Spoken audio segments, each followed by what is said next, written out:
Vamos começar? Faz uma oração. Vamos orar. Obrigado, meu Senhor, por esse dia tão lindo que o Senhor nos tem dado, pelas tuas boas mãos que nos guiam, Senhor, e nos guardam, Senhor, e tem feito tantas coisas, Senhor, por nós. Recebe a nossa gratidão, Senhor. Também a nossa gratidão por, nesse momento, nós podemos transformar, Senhor, as nossas salas, as nossas casas, no lugar, Senhor, onde o Senhor vem falar conosco. Nós queremos lhe pedir que os nossos ouvidos estejam atentos, que o nosso coração, Senhor, esteja preparado, Senhor, não só para receber a Tua palavra, mas para colocá-la, Senhor, em ação, Senhor. Abençoa a vida da doutora Edmeia uma vez mais, traz a ela, Senhor, inspiração do céu, usa a sua vida com poder e com liberdade, Deus. É o nosso pedido em Cristo Jesus. Amém. Amém. A palavra é toda sua. Tá, muito obrigada. Eu gostaria, então, de saudar a todos os irmãos e agradecer a Deus pela alegria de estarmos juntos cada dia mais. Eu sou a pessoa que talvez mais grita da terra para o céu, é Maranata. A minha vida é uma palavra Maranata. Eu tenho meditado esses dias lá em Jó, no capítulo 19, quando ele diz de saudade. Meu coração está cheio de saudade. Eu fico imaginando como é que Noé tinha saudade de Deus naquela época. Não tinha evangelho, não tinha um livro de salmo para ler, um salmo não tinha. E aquele homem tinha toda aquela intimidade com Deus. Eu fico até com vergonha, não é? Então, nós precisamos entrar mais fundo nessa palavra de Deus. Meus irmãos, vamos ter vergonha. Porque quando eu leio aquela palavra, eu digo, Senhor, não olhe nem para mim. Porque eu não fico vermelha, porque eu sou preta. Mas era para ficar. Não é? Então, eu quero conversar com você, convidar vocês mais uma vez para uma imersão aqui. É tão bom nos reunirmos para tratar daquilo que mais nos interessa. E é melhor ainda quando sabemos que isso interessa ao Pai e ao Filho e ao Espírito Santo, que cria esta alegria, essa intimidade, esta necessidade, esta fome, esta sede dentro de nós. Portanto, eu gostaria de convidar os irmãos neste momento para nós abrirmos a nossa Bíblia no capítulo 5 de Gálatas. Gálatas, capítulo 5. E vamos ler do versículo 16 ao versículo 26. Gálatas 5, de 16 a 26, onde está escrito assim: digo, porém, andai no Espírito e jamais satisfareis a concupiscência da carne. Porque a carne milita contra o Espírito e o Espírito contra a carne, porque são opostos entre si. Para que não façais o que porventura seja do vosso querer. Mas se sois guiados pelo Espírito, não estáis sob a lei. Ora, as obras da carne são conhecidas e são prostituição, impureza, lascívia, idolatria, feitiçarias, inimizades, porfias, ciúmes, iras, discórdias, dissensões, facções, invejas, bebedices, glutonarias e coisas semelhantes a estas, a respeito das quais eu vos declaro, como já outrora vos preveni, que não herdarão o reino de Deus os que tais coisas praticam. Mas o fruto do Espírito é amor, alegria, paz, longanimidade, benignidade, bondade, fidelidade, mansidão, domínio próprio. Contra estas coisas não há lei. E os que são de Cristo Jesus crucificaram a carne com as suas paixões e concupiscências. Se vivemos no Espírito, andemos também no Espírito. Não nos deixemos possuir de vanglória, provocando uns aos outros, tendo inveja uns dos outros. Amém. Quando nós lemos o nosso estudo em 2 de Pedro, no capítulo 1, lá está escrito que nós acrescentamos a virtude e Deus multiplica a nossa fé. E da virtude nós vamos acrescentar conhecimento e Deus multiplica a nossa fé. E do conhecimento nós vamos acrescentar domínio próprio. Domínio próprio. Autocontrole. O termo grego usado aqui é encrateia, que significa prestar atenção a si mesmo, policiar-se, cuidar de si antes de estar cuidando da vida dos outros. O domínio próprio era considerado na antiguidade como a mais importante de todas as virtudes. Era o que mais um homem deveria buscar. O próprio Aristóteles, né, o grande filósofo, discípulo de Platão, ele dizia assim: nenhum homem é livre de suas paixões, nenhum homem é livre se suas paixões lutam contra a sua razão e o dominam. Aqui ele deixa claro que as paixões lutam contra a razão, mas são dominadas pelas razões. Ele é livre somente quando a sua razão, a sua vontade luta contra as suas paixões e vence. Então, mas aqui nós temos que ver uma diferença. Nós acabamos de ler aqui que o fruto do Espírito é amor, alegria, paz, longanimidade, fidelidade, benignidade, bondade, mansidão, domínio próprio. Domínio próprio. Então, nós vamos ver que existe uma diferença quando nós falamos de domínio próprio no cristão e domínio próprio no não cristão. Quando Aristóteles falou aqui, logicamente que ele falou com não cristão, porque ele também era um não cristão. Então, ele dava toda a margem à filosofia, à psicologia, porque a vontade é uma instância superior que controla as nossas reações reflexas e instintivas.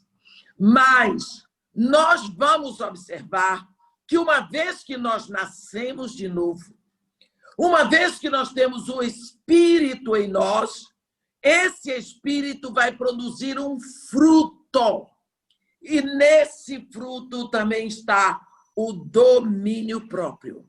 Quando Pedro escreve esta carta, ele diz assim, preste atenção: Simão Pedro, servo e apóstolo de Jesus Cristo, aos que conosco obtiveram fé, igualmente preciosa na justiça do nosso Deus e Salvador Jesus Cristo. Então, ele está escrevendo uma carta para nós, os cristãos. Não é para aqueles que não são cristãos. Então, nós vamos ver que o domínio próprio na vida de um não cristão, o domínio é exercido pela razão ou pela vontade, mas para nós a coisa é bem diferente. A grande diferença entre o domínio próprio praticado pelo cristão e aquele que é praticado pelo não cristão é o seguinte: o não cristão é o centro dele mesmo. Ele se centraliza nele e ele se controla. E o cristão quer o domínio próprio através de Jesus Cristo. E por isso ele traz Jesus para o centro. E ele faz de Cristo o centro da sua vida. Nós lemos lá em Hebreus, no capítulo 12, que, por isso, recebendo nós um reino inabalável, retenhamos, pois, a graça, pela qual sirvamos a Deus de modo agradável a Ele, com reverência e santo temor. Então, o que acontece? Você lembra quando Jesus Cristo falou para os discípulos, ele disse, se você quer ser meu discípulo, negue-se a si mesmo. O que é? Você saia do trono, deponha o seu ego, deponha a sua vontade, deponha as suas preferências, saia do trono, tome sua cruz e siga-me. Quer dizer, saia do trono para que o Pai seja entronizado na sua vida. Aí, quem vai exercer o centro da sua vida é o Pai. Ele está no trono, ele é o monarca, ele manda, você o serve. Então, aqui nós estamos vendo que o controle vai ser diferente. Lá em 2 Coríntios, no capítulo 5, no versículo 14, Paulo diz assim, eu sou controlado pelo amor de Cristo. Que coisa maravilhosa. Isso aqui, sozinho, dá para fazer um seminário total. Eu sou controlado pelo amor de Cristo. O amor de Cristo me constrange. Puxa vida. Um homem que mandava na vida dele, mandava até na vida dos outros, um homem soberbo, arrogante, terrível que ele era. Agora você vê esse homem dizer isso. Não é? Isso significa que ele não é controlado por si mesmo. Tem alguém que o controla. Alguém que o dirige. Ele está livre das suas preocupações, porque Jesus se preocupa com ele, toma conta dele. Esse é o grande caso da obediência. Eu costumo dizer, a melhor coisa que tem é obedecer. Eu sempre obedeço. Eu nunca sugiro. Pastor mandou, estou falando. Pastor mandou, estou falando. Mas, irmã, senhora... Não, por quê? A Bíblia diz, tudo que passar debaixo da vara do pastor, santo será o Senhor. O pastor mandou, eu faço. Se não der certo, culpa dele, foi ele que mandou. Pronto. Não tem nada a ver com isso. Eu sou serva. O pastor está mandando. Aí é que está. Se você deixa Jesus no centro, comandando, Pai, Filho e Espírito Santo, você vai, eles dão conta do recado. A ênfase no Novo Testamento é autocontrole nas mãos de Cristo. Isso passa a ser, sabe o quê? Domínio próprio. Domínio próprio. A palavra domínio vem, como a nossa língua portuguesa vem do latim, novidade, né? Todo mundo sabe, mas eu sou repetitiva às vezes. A língua portuguesa vem do latim. A palavra domínio em português vem de dominus domini, da segunda declinação, que significa senhor. Não é? Então, autodomínio significa quem está, quem é o Senhor. Quem é que manda? Quem é que ordena? Quem é que dá as ordens? Então, o meu dominus é que manda. Dominus é Senhor. Então, Santo Agostinho dizia, ame a Cristo e faça o que você gosta. Porque, normalmente, você gosta de fazer o que você ama. Se você ama a Cristo, você vai fazer o que você gosta. Porque, então, você gosta das coisas que ele gosta. Não é? Você gosta das coisas que ele gosta. Porque, normalmente, nós passamos a gostar das coisas que a nossa pessoa amada gosta. Todas as vezes que você quer fazer algo que ele não gosta, você desiste porque sabe que o desagrada. Então você não faz. Para não desagradá-lo. Não é? Isso é domínio próprio cristão. Isso não é se controlar pela sua vontade, é ser controlado, direcionado, dirigido pelo Paracletos, ou Paráclito, ou Consolador, aquele que está ali do lado. Isso é ser controlado, mas o problema é que a palavra controle foi tão desvirtuada que parece que é na raça. Não, não é policiamento. É acompanhamento. Sabe quando você vai na rua com seu filhinho que você segura na mão? Porque ele pode dar uma corrida para o meio da rua. Você não segura na mão dele porque você quer, porque você não quer deixá-lo livre. Você não quer que ele se perca. Você não quer que ele se machuque. Então você o segura com você. Você está tomando conta. Você é o Paracletos dele. Você é aquele que está do lado. Paracletos ou Paráclito quer dizer o consolador, o ajudador. Aquele que está do lado, tomando conta, ajudando para que você não se machuque. É isso. Então, é por isso que Deus nos deu o Espírito Santo. Isso é o domínio próprio cristão. Você sabe quem é que está lhe dirigindo. No fruto do Espírito está também o domínio próprio, que nós acabamos de ler no versículos 22 e 23 de Gálatas 5.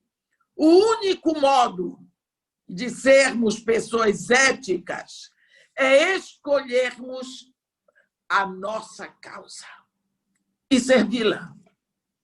Nós escolhemos uma causa, e a nossa causa é o Evangelho de Jesus Cristo.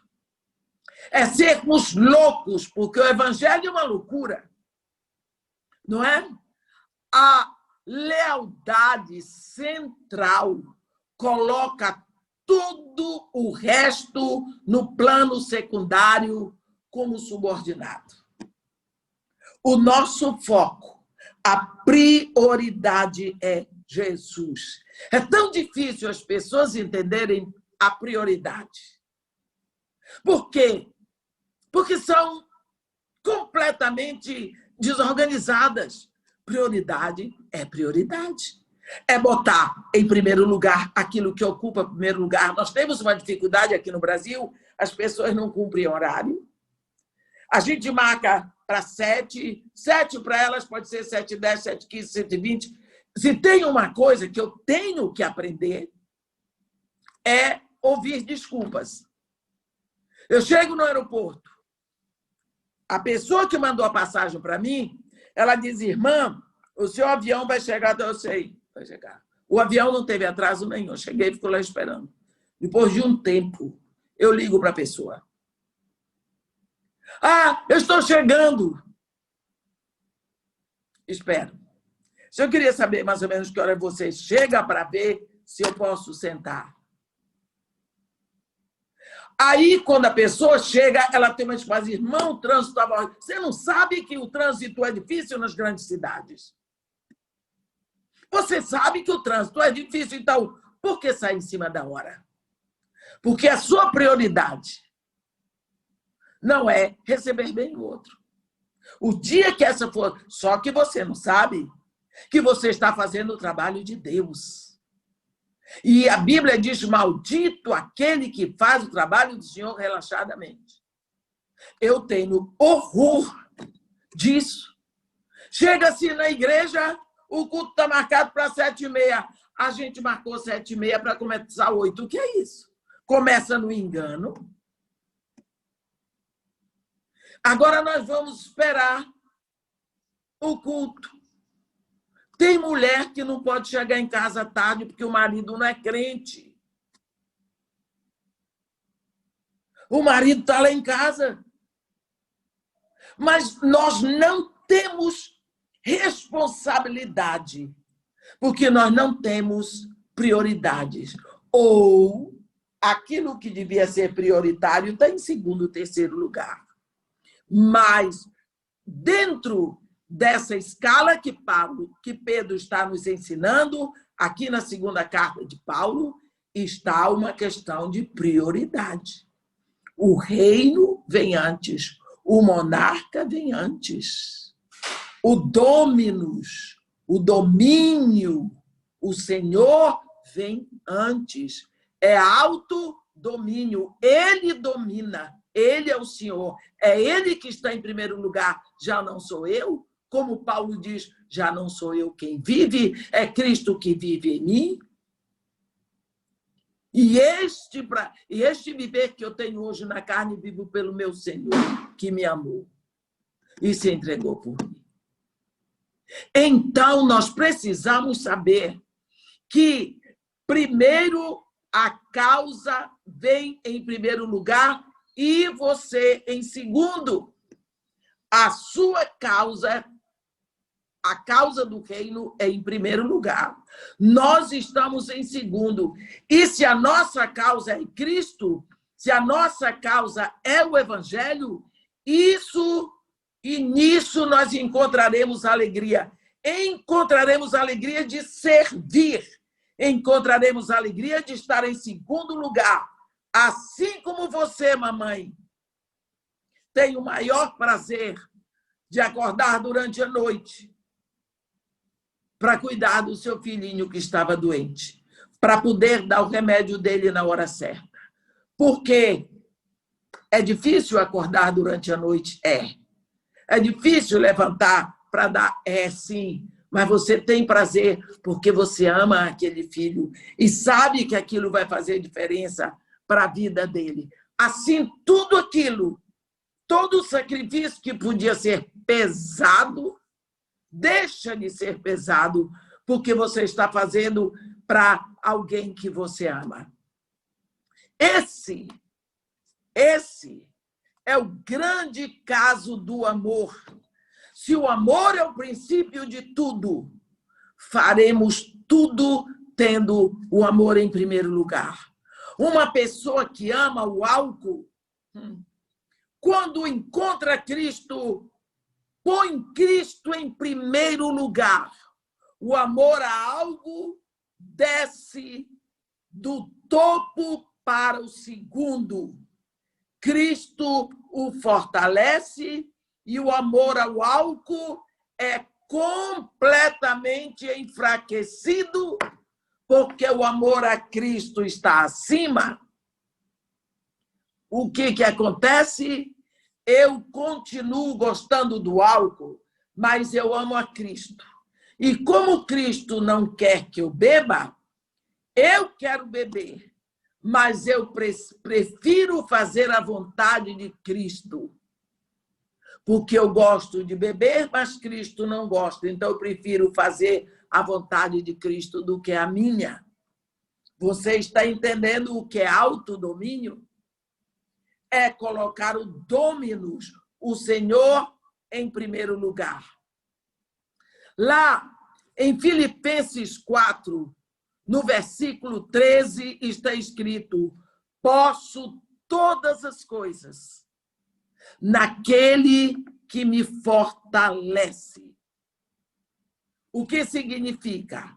Eu posso fazer todas as coisas que Deus quer que eu faça com a ajuda de Cristo que me fortalece para fazê-las.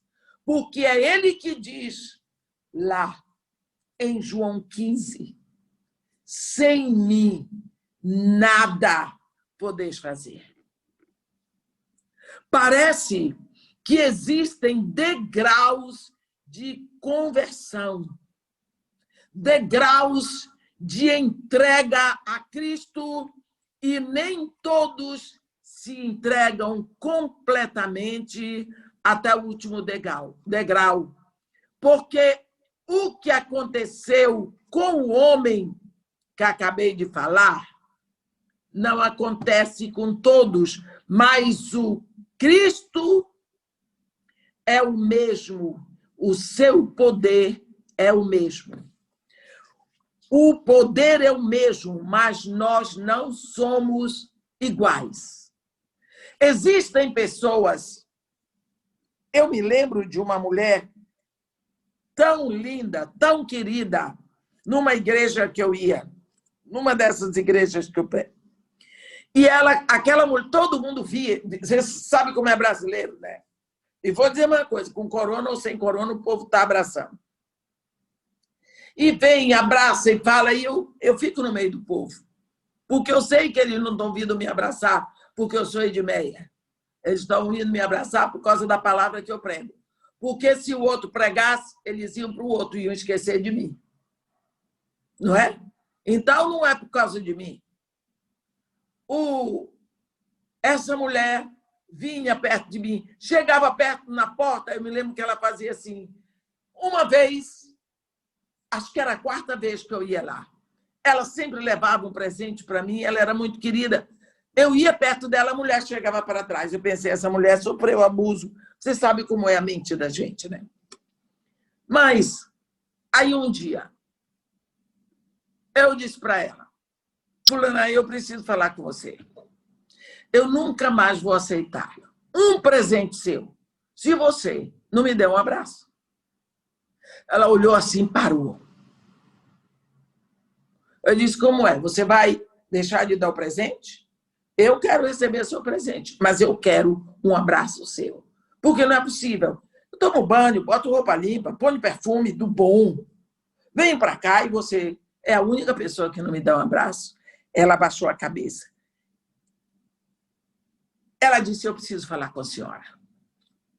Marquei com ela, 2h da tarde, voltei para a igreja, estava lá vem fulano. Peguei, sentei, orei com ela. Eu disse, minha filha, em que é que eu posso lhe ajudar? Ela disse, irmã, eu não abraço ninguém aqui na igreja. Eu disse, é uma questão de higiene? Ela disse, não. Irmã, eu fumo.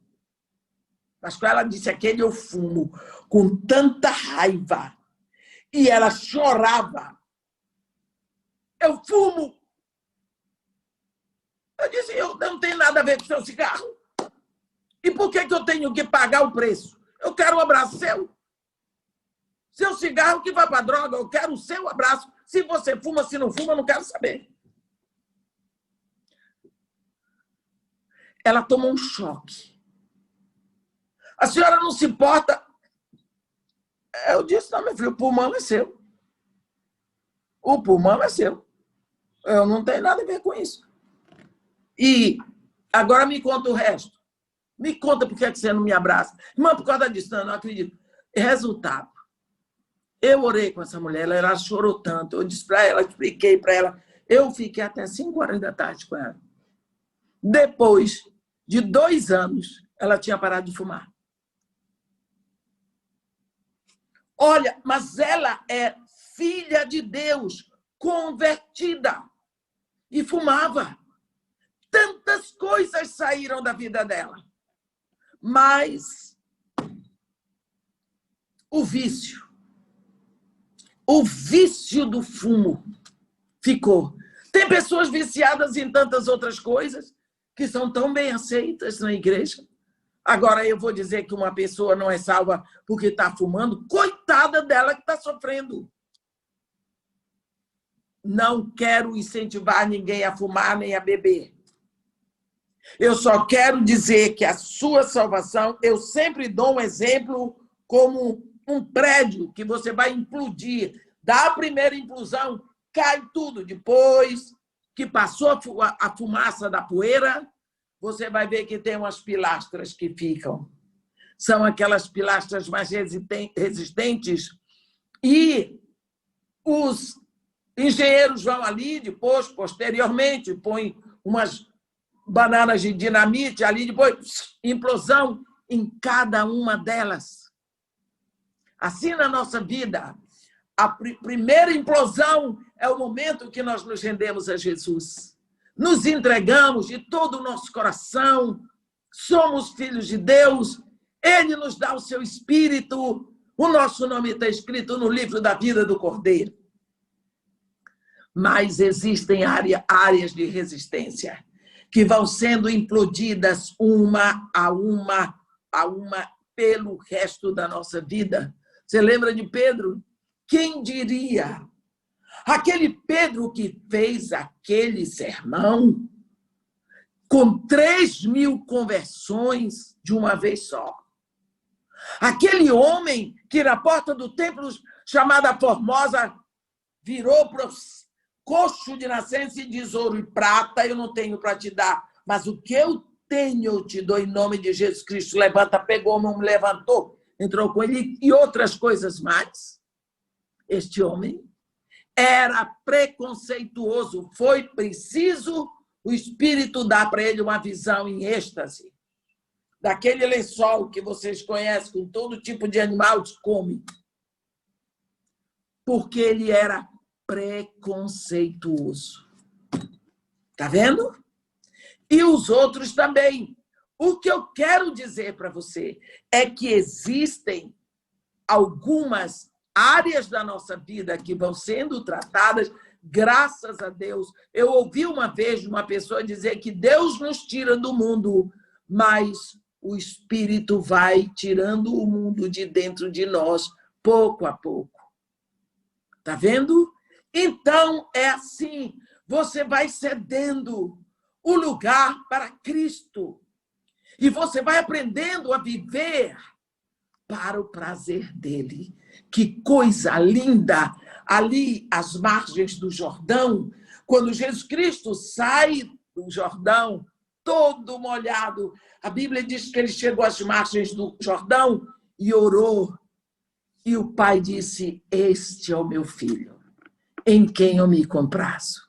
Gente, que maravilha!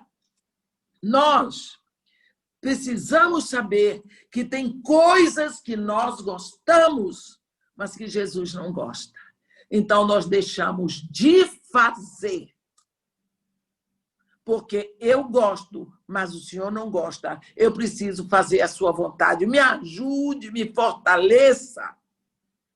E você vai deixando de fazer aquilo e vai tendo prazer de fazer a vontade dele. Isso.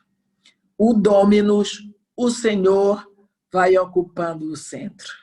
E você vai ficando ao lado cada vez mais. Não é? Quando nós vemos que Cristo habita em nós, na dependência do grau da nossa permissão. É preciso que você e eu, todos nós, permitamos que ele entre. Você lembra daquela palavra que ele diz lá para a igreja em Laodiceia? Eis que estou à porta e bato. E se alguém ouvir a minha voz e me convidar, entrarei e cearei com ele e ele comigo. Olha, às vezes a gente pensa que ele chega lá e fala: ei, ei, ei, se alguém convidar, entra, aí ele entra. Não é assim. O que significa que ele diz que ele está pronto para ser convidado. Quantos compartimentos tem a sua vida? Em cada compartimento ele está querendo entrar. Ele está querendo entrar. Eu me lembro que uma vez eu li uma história de um homem, isso é tipo uma parábola, que ele estava na casa dele e Jesus Cristo chegou. Ele disse: ô Senhor, bem-vindo que o Senhor entrou na minha casa e toda aquela casa tão bonita. Ele escolheu a melhor suíte lá em cima. mandou Jesus subir. A suíte tinha tudo, tinha frigobar, aquela cama maravilhosa, entende? E disse, isso daqui é seu, o senhor, o que o senhor quiser, é só tocar a campainha, que o meu servo vai trazer tudo aqui para o senhor descanse, tem tudo. Né? Deixou lá, fechou a porta, deixou lá. Daqui a pouco veio o diabo, entrou, invadiu, fez uma farra lá dentro. Daqui a pouco o homem chegou. Senhor, o senhor está aqui dentro da minha casa. O diabo fez e aconteceu. O senhor me pegou e disse, você me prendeu aqui? Você me deixou aqui? Ele pegou e disse, senhor, então vou fazer o seguinte, o senhor abre, esse andar aqui é todo seu. Daqui a pouco veio um diabo, entrou, veio, senhor, você me deixou aqui em cima. Você disse que aqui em cima eu podia ficar. O homem disse, desça aqui, a casa toda é sua. Tudo, tudo, tudo, embaixo, em cima, quintal, frente, garagem, tudo. Daqui a pouco veio um diabo. Quando o diabo invadiu, Jesus fez assim, ele nunca mais voltou. Isso é só digamos, uma alegoria para dizer que nem sempre Jesus ocupa todas as áreas da nossa vida. Senhor, eu entrego o dízimo, eu oferto para missões, eu isso e aquilo. Agora, eu não consigo parar de ver aqueles programas. Não consigo. Não consigo. Hoje eu estava vendo, liguei a televisão enquanto eu separava a roupa das crianças, que eu estou fazendo a roupa das crianças, que eu vou para São Paulo semana que vem, que eu tenho que ver o que eu preciso comprar. E eu vou lá no Brás e liguei a televisão.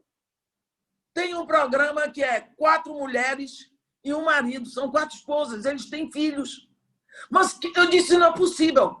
Você olha para aquilo, você diz, gente, isso é uma elegia ao casamento múltiplo, poligamia. Mas, assim, uma coisa perfeita, maravilhosa, tem que dar certo. Na televisão, 3 da tarde, para todo mundo ver. Precisa ver. Como as coisas estão vindo contra os costumes, contra a ética cristã. Então, na nossa vida, sim, tem lugares, Jesus Cristo está batendo, ele quer entrar, mas ele quer ser convidado. E quando você convida, você não convida para deixá-lo só. Você convida uma pessoa para a sua casa e deixa a pessoa ficar sozinha em casa e você vai embora? Não. Você dá atenção, você fica com ela, você faz as coisas, você não deixa sozinha. A mesma coisa, você convidou Jesus para a sua vida. Ele disse, cearei contigo, tu cearás comigo, quer dizer, nós teremos um, porque mesa é lugar de intimidade. Nós teremos a nossa intimidade. É isso. E é você com o seu Dominus, o seu Senhor. Lá, nós vamos ver que nós precisamos ter o grau da permissão. Quanto mais nos rendemos, mais ele nos possui. Preste atenção. Você tem uma expressão na Bíblia assim, Estevão cheio do Espírito. Aí você vê assim, Paulo cheio do Espírito e Pedro cheio do Espírito. O que é isso, cheio do Espírito? Significa totalmente possuído, tomado pelo poder da presença do Espírito Santo. Olha, o que é que Deus diz para Paulo, lá em 2 Coríntios 12, no versículo 9. O meu poder se aperfeiçoa na tua fraqueza.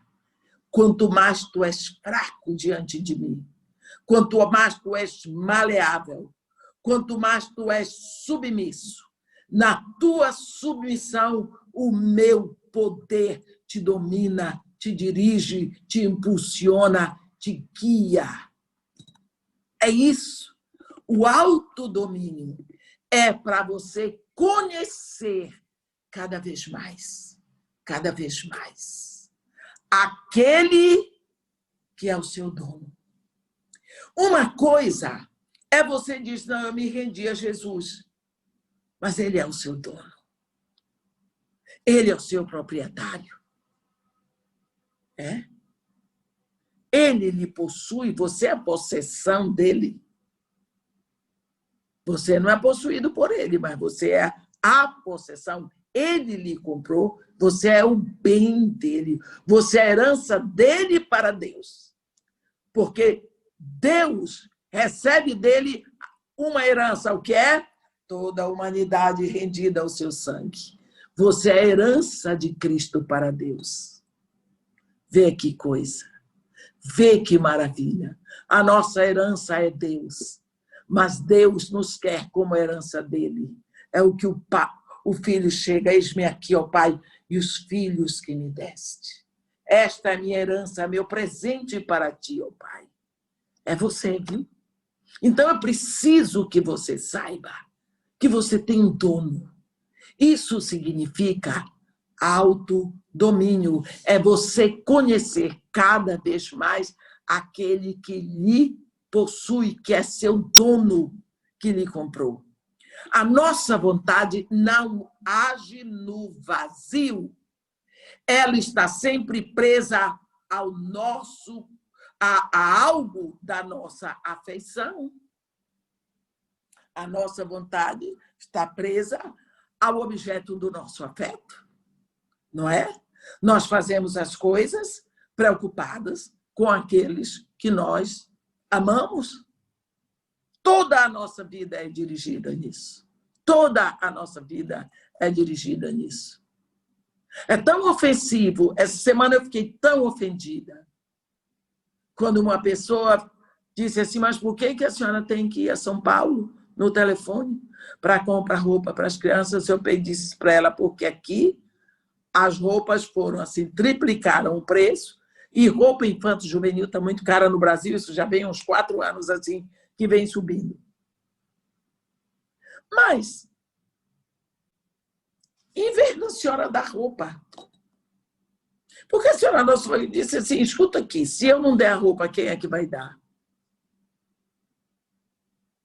A senhora pode ir juntando, eu lhe ajudo lá na minha igreja, porque eu disse, você, no final do ano, eu vou juntar uma opção de roupa velha e dar para você e para os seus netos. Não, a gente não precisa. Eu disse, pois é. Pois é. Eu tenho uma liderança que me diz para eu dar tudo novo. E eu dou tudo novo. E se eu não fizer isso, eu prefiro que Deus me tire daqui desse mundo. Porque eu sei que Ele quer que eu faça assim. E eu sempre fiz. Nunca faltou nada. Nem para as crianças, nem para mim. Porque você vê como nós procuramos fugir da vontade dele. O meu projeto não é meu, é dele. É ele que me capacita, é ele que me dirige, é ele que me diz o que eu tenho que fazer, o que eu não tenho que fazer, é ele. De quem o projeto é dele. O povo ri quando eu digo não. Eu sou a parte visível, ele é a parte invisível. E aí é que está o grande problema, que eu posso querer receber os louvores para mim. Não. Por quê? Porque eu o amo, mas eu sei que ele ama aquelas crianças. Então, eu tenho que abrir os olhos dela para quem está mandando, e assim que elas começam a amar Jesus Cristo. E elas começam a pedir as coisas para eles e começam a agradecer a ele. Quanto mais submissos nós vamos ficando à vontade dele, mais o poder dele vai se aperfeiçoando em nós. Ele não invade, ele não obriga, ele simplesmente vai exercendo o seu poder, o seu domínio, porque a vontade de Deus é boa, é perfeita, é agradável. Quando a Bíblia diz que nós precisamos ficar nas mãos de Deus como o barro na mão do oleiro, às vezes nós pensamos, o oleiro bate o barro, aperta, faz e acontece. Eu não vejo isso. Eu vejo que quando o oleiro vai formar o vaso, ele toma o barro e ali vai a intimidade dele com o barro. Ele pega aquela bola de barro, e ele sonha, ele transfere para ali o que está no coração dele, o sonho dele. Eu vou fazer um jarro assim, assim, assim. E ele começa a trabalhar aquilo com todo o cuidado, com todo o carinho. A mão é dele. Ele vai sentindo a textura do barro. Ele vai sentindo o frio do barro, a lisura do barro. Ele vai alisando, ele vai acariciando, ele vai formando. Aquilo vai tomando a forma que está no coração dele. E se alguma coisa der errado, ele desfaz para fazer tudo de novo. Então, quando eu me vejo como barro na mão do oleiro, eu me vejo acariciada, formada. É o produto do sonho do coração de Deus. Gente, eu acho que nós, às vezes, não meditamos na palavra de Deus para ficarmos mais íntimos com o que Ele quer. Na perspectiva cristã, meus irmãos, autocontrole significa Cristocontrole. É Cristocontrole. Porque é Ele que controla. Controlar não é policiar. Controlar é dirigir. É apontar. É mostrar. A nossa vontade não age no vazio.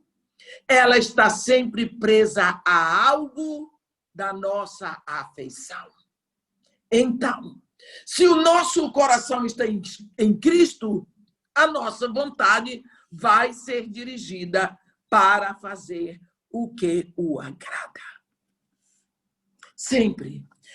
A minha oração diária é: Senhor, que hoje eu possa fazer tudo para te agradar. Eu quero te agradar. Que vontade que eu tenho de sempre te agradar. Visto que eu não posso te dar um abraço. Que os meus atos te abracem. Eu tenho isso comigo, esse desejo de agradar. Aqueles que estão mais interessados em fazer o que agrada a Cristo do que aquilo que agrada a eles mesmos, nunca terão problema de autocontrole ou de domínio próprio. Porque estarão sempre sendo controlados pela vontade deles. Digo para você, quando você começa a batalhar para exercer o autodomínio, o autocontrole, o controle de Cristo na sua vida, isso de início é uma ginástica, é uma aventura. Principalmente você que está sempre com vontade de fazer o que lhe vem na cabeça rápido. Você que está me ouvindo, não é uma coisa fácil. Mas Deus não escolheu você aqui para fazer coisa fácil. Imagina se Deus ia deixar você nascer para ficar nessa lenga-lenga de vida todos os dias. Acorda de manhã, vai tomar banho, a mesmo banheiro, vai para a cozinha, a mesma cozinha, vai para o trabalho, o mesmo trabalho, enfrenta o mesmo chefe, o mesmo carro, a mesma rua, faz o mesmo trabalho, volta para casa, a mesma garagem, a mesma casa, a mesma cozinha. Todos os dias, que coisa chata. Não é? Esse cotidiano, mas quando você começa a ver Cristo ali com você, vira uma aventura maravilhosa. Você vai ver. É difícil, é. Você tem horas que você toma um susto. Ih, já fiz tudo errado. Volta de novo, puxa o freio. volta de novo. E assim, uma coisa você está fazendo, você está provando a ele que você está atenta à presença dele. Cada degrau que você vai subindo, você vai ver como é melhor. Até que nós cheguemos à piedade, fraternidade e amor lá no final. Mas é muito bom, muito bom. Lá em Romanos 6, no versículo 20, está escrito assim: porque quando éreis escravos do pecado, estáveis isentos em relação à justiça. Agora sim, nós precisamos buscar o interesse em agradar a Cristo. Que tal? Quando lemos lá em Atos 24, de 1 a 27, quando Ananias, o sumo sacerdote, alguns anciãos e um orador de nome Tértulo, esse Tértulo, misericórdia, eles vão ao governador Félix apresentar um libelo, uma queixa contra Paulo. Se você lembra disso, você vai ver. O negócio foi brabo. No discurso, Tértulo diz que Paulo era uma peste. Olha que título que deu ao apóstolo. Porque este homem é uma peste que promove dissensões entre os judeus esparsos por todo o mundo e o principal agitador de uma seita chamada Nazarenos. Olha só quantos títulos Paulinho de Tarso recebeu aquele dia. E a gente ainda se queixa, hein? Você que está me ouvindo. A gente se queixa, porque nos chamam de fanáticos, legalistas, que isso é pouco. Olha Paulinho de Tarso aqui, fora as prisões, as surras, pestes, promovendo dissensões, sedições, agitador. Olha só. E o Tértulo ainda disse para o governador que Paulo tentou difamar o templo. Então, Paulo vai fazer a sua defesa. Depois disso, Paulo vai fazer a defesa e então Félix manda que o centurião conserve Paulo na prisão, tratando-o com uma certa indulgência. Mas lá no versículo 24, de Atos 24, nós vemos que o próprio Félix trouxe sua mulher Drúzila, que era judia, e mandou chamar Paulo para ouvi-lo a respeito da sua fé em Jesus Cristo. E quando chega no versículo 25, eu quero que você preste atenção a isso. Vemos que quando Paulo começou a dissertar sobre justiça, domínio próprio e o juízo vindouro, a Bíblia diz que Félix ficou amedrontado.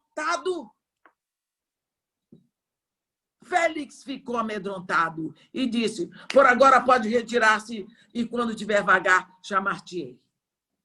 Está vendo? Muitas pessoas agem como Félix. O nome que precisamos usar agora é disciplina. Olha, agora pense este homem, Paulo.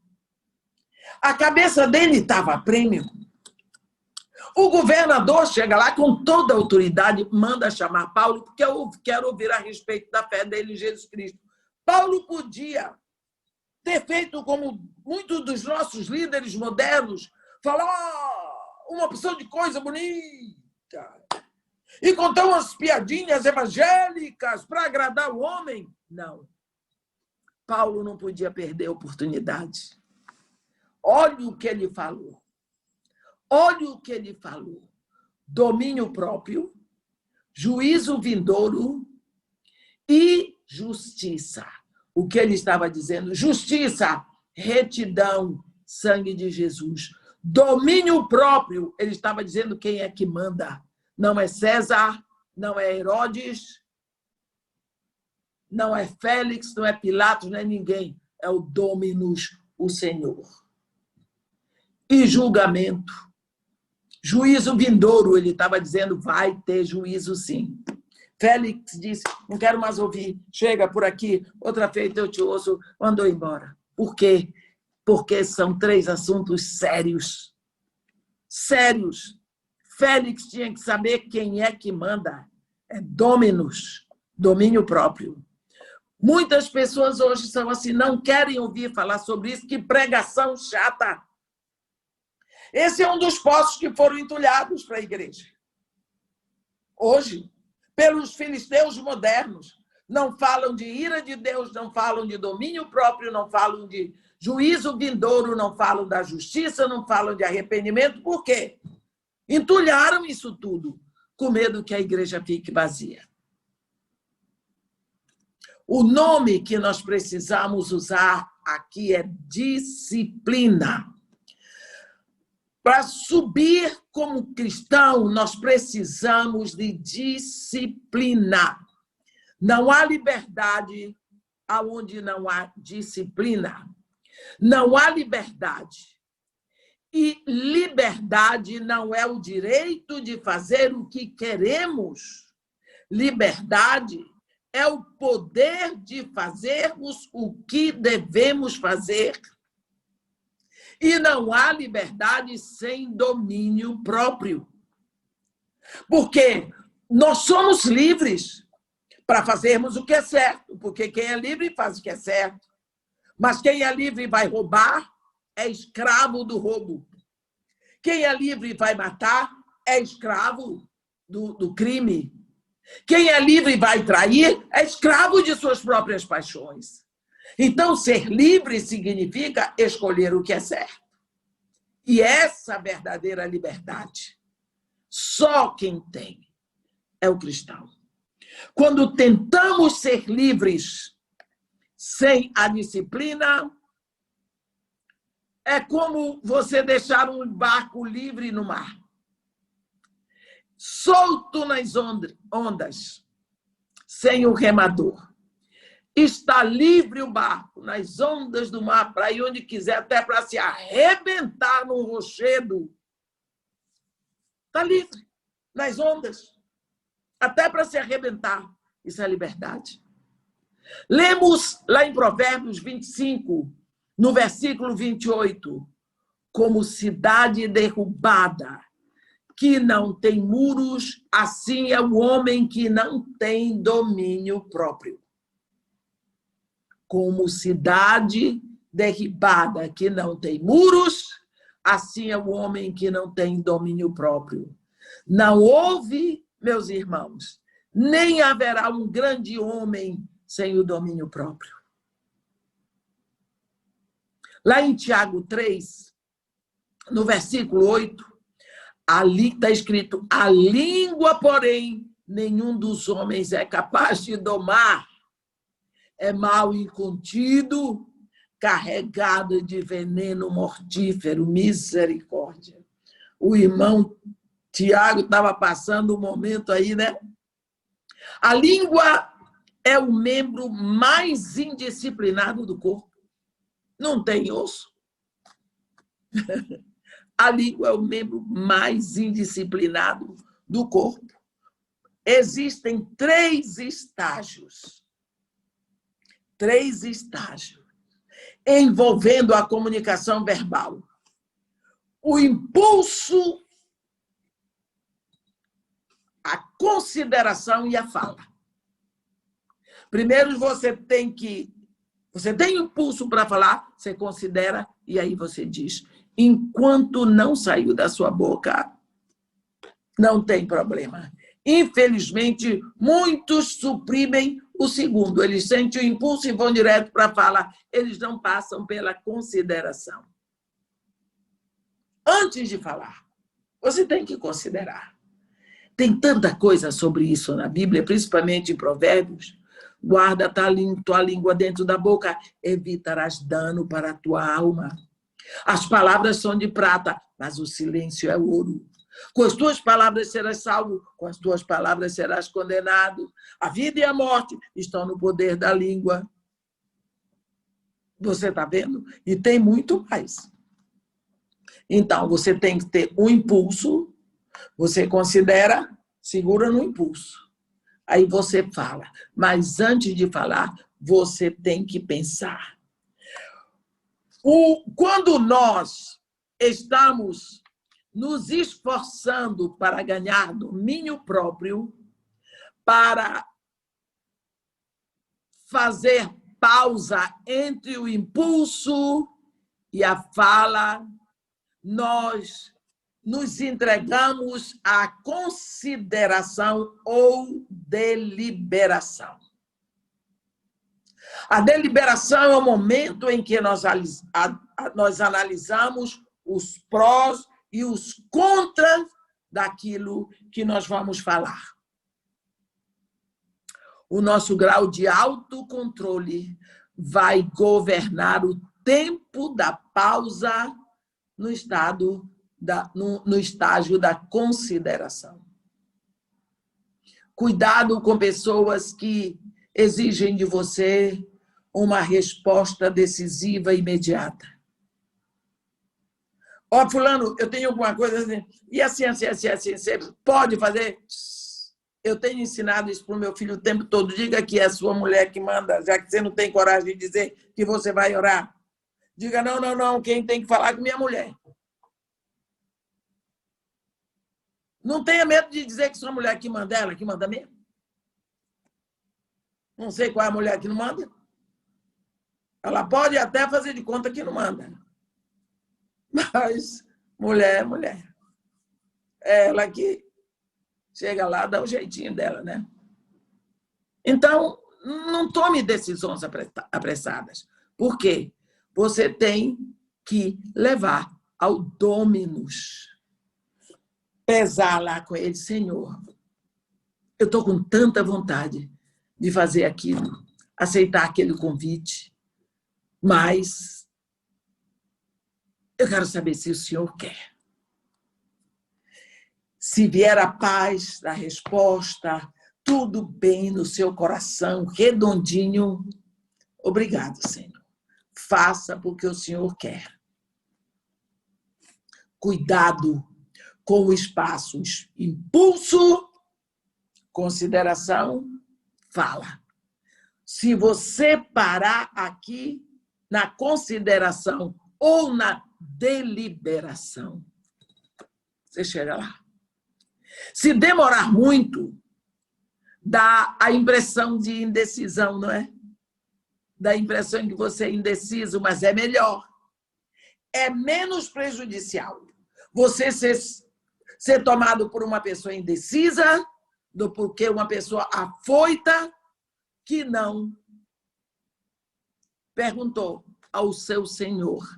Devemos parar só o suficiente para estarmos certos de que o que vamos falar é o que realmente deve ser dito.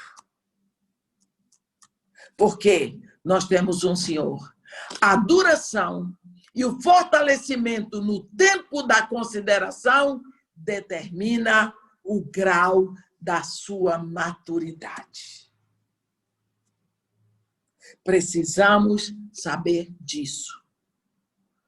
Quando Pedro nos diz aqui que nós precisamos, reunindo vós, toda a vossa diligência, associai com a vossa fé a virtude, com a virtude o conhecimento, com o conhecimento o domínio próprio. Significa que nós já estamos convertidos, já estamos lutando pela nossa excelência moral para deixar os maus hábitos e adquirir bons hábitos, fazendo todas as coisas o melhor que pudermos e crescendo sempre para melhorar. Vamos buscar conhecer o Senhor. Conhecer de todo o nosso coração. Então, nós vamos aprender quem é o nosso dono. Vamos conhecê-lo como Senhor, como dono, como proprietário, aquele que manda.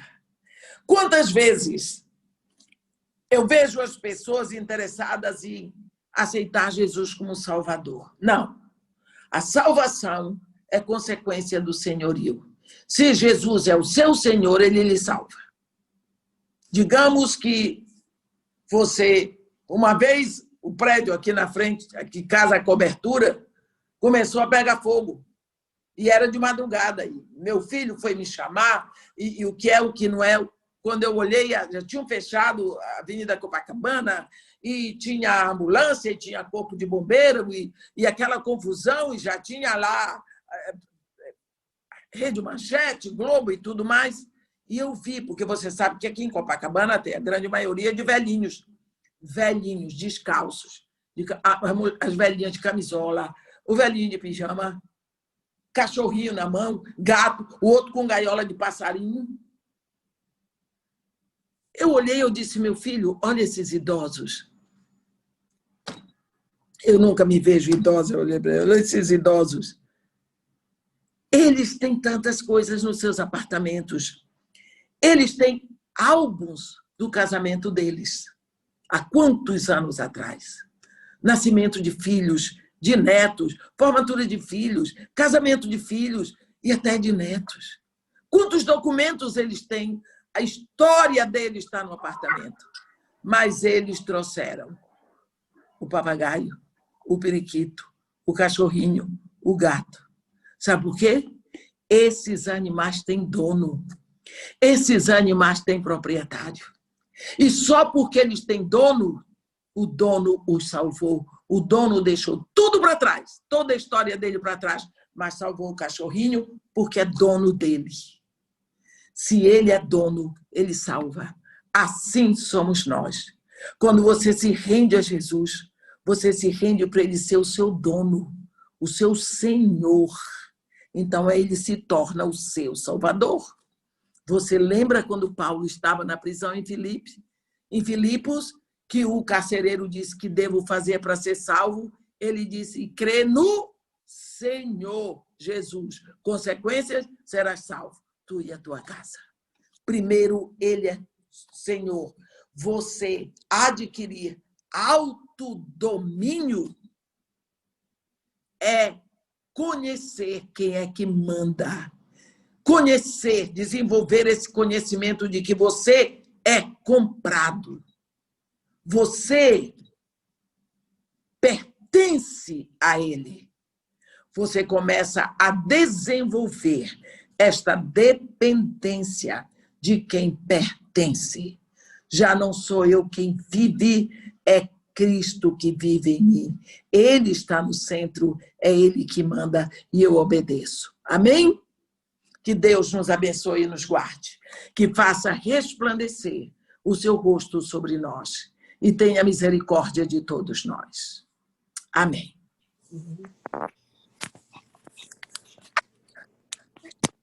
Amém.